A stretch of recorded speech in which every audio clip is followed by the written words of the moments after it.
Esse é o podcast da Abraço e nós estamos com o Dr. Charles Euldan, que é o presidente da instituição.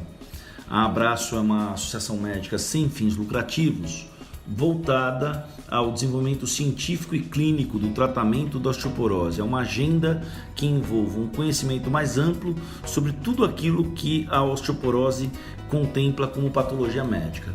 Dr. Charles, por que a osteoporose é uma doença mais prevalente em mulheres?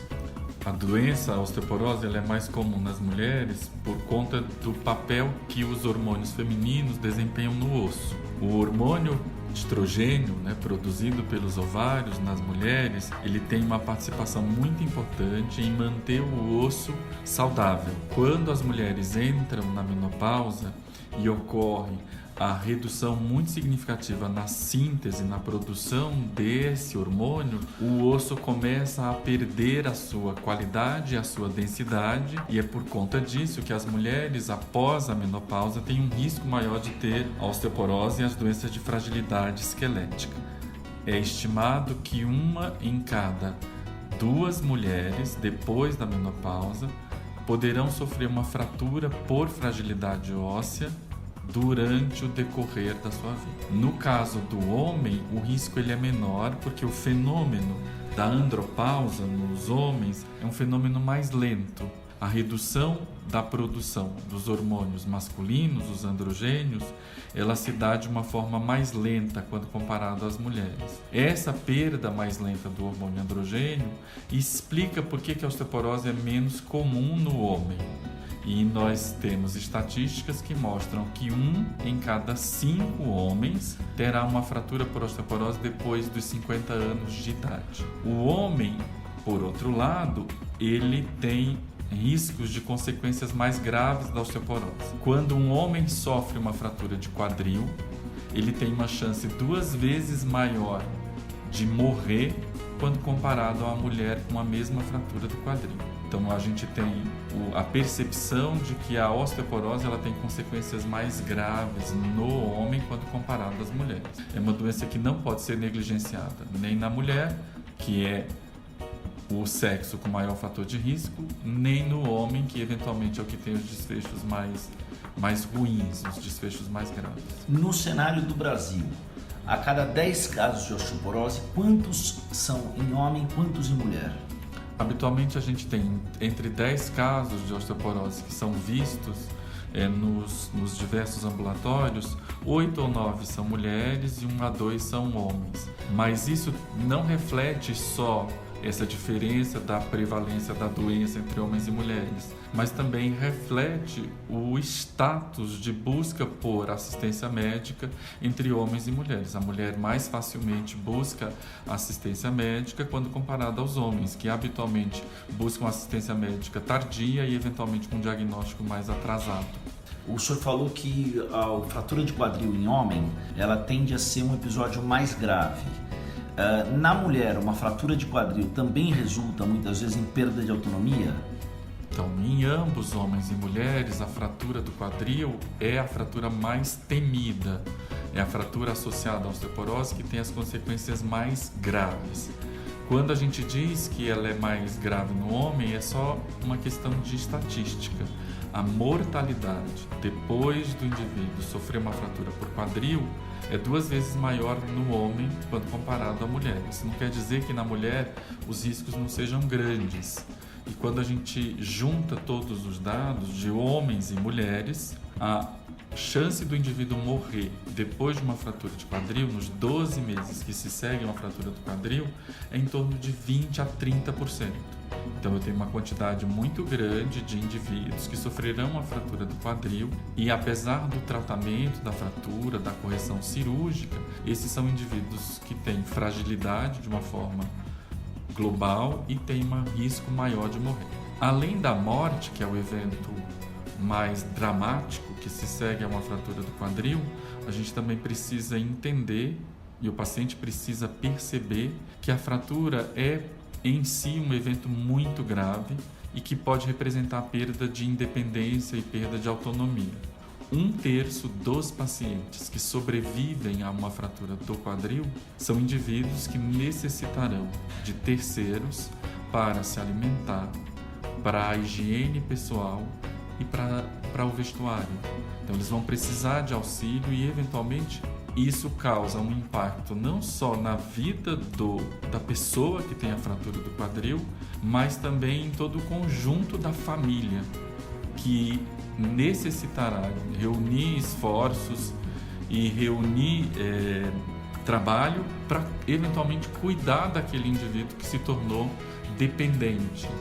Então, o que a gente normalmente vê no cenário clínico é uma senhora lá nos seus 70, 75 anos de idade, que morava sozinha, independente, eventualmente uma mulher viúva e que depois de uma fratura do quadril vai necessitar voltar a viver com algum familiar que prestará o serviço de assistência e socorrerá nessa nova dependência. Então, tem um impacto direto sobre a vida dessa pessoa, tem um impacto muito grande na vida familiar, sem contar nos custos associados ao tratamento da fratura e ao tratamento das complicações dessa fratura. O que é necessário para pagar as cirurgias de correção da fratura do quadril, o tratamento do ponto de vista da reabilitação e do ponto de vista de medicamentos que esse paciente vai necessitar. Então a gente enxerga nesse cenário mais grave uma oportunidade de prevenção. Então, se nós fizermos o diagnóstico precoce da osteoporose antes que as fraturas ocorram, a gente vai limitar, vai reduzir a mortalidade dessas pessoas, vai reduzir os custos com o tratamento dessa doença. É óbvio que quanto mais cedo a gente trata uma doença, melhores os resultados. Então, no paciente que já tem fratura, né, os desfechos, eles obviamente são piores, e é por isso que a gente precisa trabalhar para reconhecer a osteoporose. E aí a gente tem dois grandes objetivos, ou dois grandes desafios. O primeiro deles é fazer com que esses indivíduos que têm uma fratura relacionadas à osteoporose sejam tratados. Quem tem uma fratura tem uma chance muito maior de ter uma segunda fratura. E é aquilo que a gente chama de prevenção secundária. Prevenir uma doença depois que ela já está manifesta. No Brasil e no mundo, a gente tem uma grande dificuldade com a prevenção secundária da osteoporose. Muitos indivíduos com fraturas graves, como a fratura do quadril, não estão sendo tratados, não estão recebendo tratamento para osteoporose. O outro grande desafio é identificar um grande número, na verdade um número ainda maior de indivíduos, maior em relação aos que já são fraturados, um número grande de indivíduos que ainda não apresentaram a fratura, mas que têm osteoporose e que pode ser detectada precocemente antes do desenvolvimento da doença, da manifestação clínica da doença. A fratura ela é um evento tardio, então nós podemos detectar a osteoporose através da densitometria óssea, que nós indicamos para os pacientes que têm fatores de risco. Então, mulheres depois da menopausa precisam de uma avaliação quanto ao risco de fratura. Indivíduos que fazem uso de glicocorticoide, das cortisonas, são indivíduos que precisam ser avaliados quanto ao risco de fratura.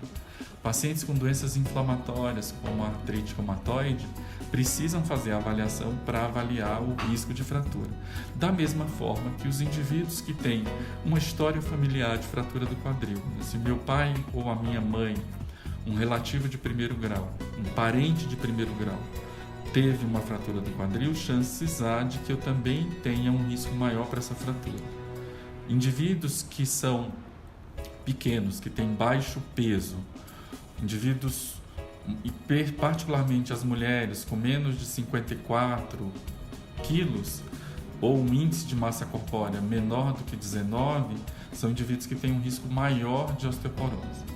Então, esses são os cenários clínicos que fazem a gente suspeitar da presença da doença. Temos que suspeitar também da presença da doença e, eventualmente, pedir um exame para o diagnóstico naqueles indivíduos que estão perdendo altura.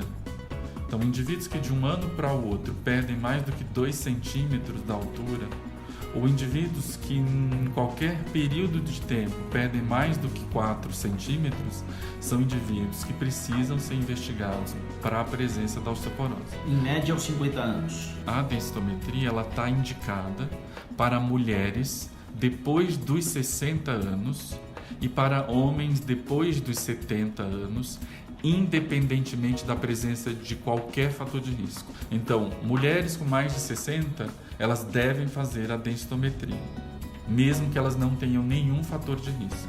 Se essa mulher ela apresenta algum fator de risco, do tipo menopausa precoce, história familiar de fraturas, principalmente a fratura do quadril, uso de medicações que afetam o osso, em particular o corticoide, doenças sistêmicas inflamatórias, ou pacientes que já tiveram uma fratura, esses pacientes precisam fazer a densitometria antes dessas faixas etárias.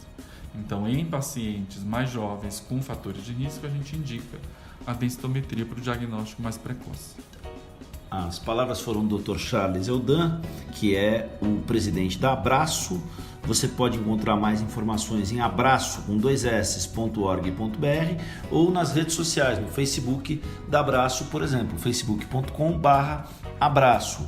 A próxima edição do podcast da Abraço vai falar sobre o consumo de cálcio e também intolerância à lactose. Além disso, a gente vai trazer toda a programação para o Dia Mundial de Prevenção à Osteoporose, que é comemorado em 20 de outubro.